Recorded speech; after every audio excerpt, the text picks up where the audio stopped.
අයියේ ඔව් මල්ලි. කොණ්ඩේ පොඩ්ඩක් කපාගන්න පුළුවන්ද? පරක් වෙලා තියෙන්නේ මේ පොඩි පාඩේට යන්න තියෙනවා. උලන්න එන්න. කට්ටියක් නැහැනේ කපලා දෙන්න ටක් ගාලා එන්න. කොහොමද මල්ලි එතන කපන්න ඕන? අයියේ මම බැලුවා මේ වටේ ටික පොඩ්ඩක් අඩු කරලා උඩින් දී. අයියේ මල්ලි මේ මැෂින් එක සුද්ධ කරගන්න ගියා. කොහොමද කපන්න ඕන? අයියේ මම බැලුවා මේ උඩින් අඩු කරලා දෙපැත්තෙන් පොඩ්ඩක් තියලා ඊට පස්සේ මේ ඔව් අය දාන්න කිව්වා. දැන් මාත් එක්කනේ ඉන්නේ එක. මම ටක්කල් අපල ගන්න. මේ ආයේ අයි පුඩ පාරක් වෙලා තියෙන්නේ. කොහොමද කපන්න ඕන මල්ලි? අයි අපි වටෙන් අඩු කරලා උඩින් දීමු.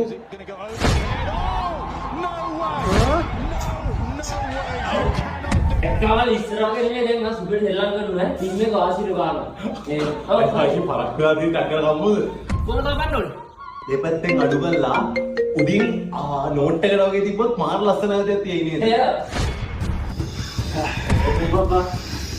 නෑ ඔව් කස්රගේ ඉන්නේ නෑ පරක්කු නෑ අහුල්ලා කියන්නකෝ. ඔයා ගාව. ඇද්ද? ඇයි ගහන්නේ?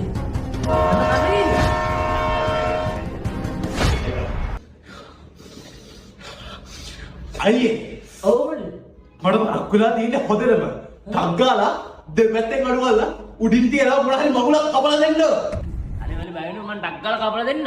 මේ වයිෆ් කතා කරන් පස්සේ මතක් වුණේ මම කෑවේ නෑ. එයා පැත්තේ කඩේට ගිහිල්ලා ටී එකක් ගාලා බඩට මොනවා හරි දාගෙන ඉන්න ඉස්සෙනික. තෝගේ ආච්චිට හාල් ගන්න පත්තා දිනනේ.